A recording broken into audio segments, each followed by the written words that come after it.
Epione pain management and regenerative centre. ఇక మీ నొప్పులు శాశ్వతం కావు.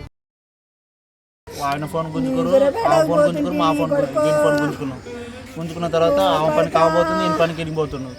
పోతుంటే నేను సడన్గా ప్లాంట్ కాడికి పోతున్నాను చెప్పి ప్లాంట్ కాడ హెల్మెట్ తీసుకొని టిఫిన్ చేసి వస్తాను వాళ్ళకి చెప్పి పోయిండు. పోతే ఇక దోలాను అందరికి ఫోన్ చేసి ఆడికి రాలేదు ఆడికి హాస్పిటల్ కాడికి పోయినాం, ఆడగనుకుంటే అమ్మాయి రాలేదని చెప్పారు. ఇలా నైటు మళ్ళీ వాళ్ళ అమ్మ నాన్న వచ్చారు, అడిగితే మాకు గిడ తెలియదు మేము చెప్పినాం. ఇంకోసేపు వాదన వేసారు, అయిపోయింది.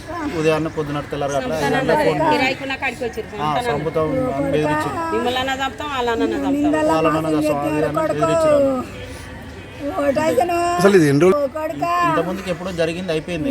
ఒక నెల ముందు నుంచి ఎవరు నాన్న కంట్రోల్ పెట్టిన తర్వాత నిన్న ఇట్లా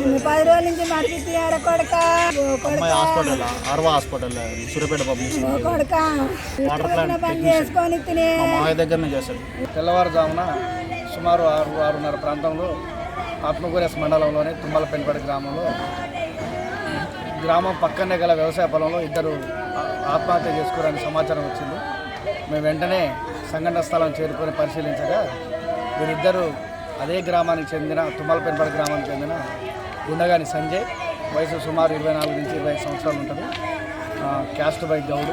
అదేవిధంగా తుమ్మలపెంపేట గ్రామంలోనే కృష్ణ సముద్రం డబుల్ బెడ్రూమ్ కాలనీకి చెందిన అమ్మాయి సలగండ్ల నాగజ్యోతి, తండ్రి పేరు శ్రీను.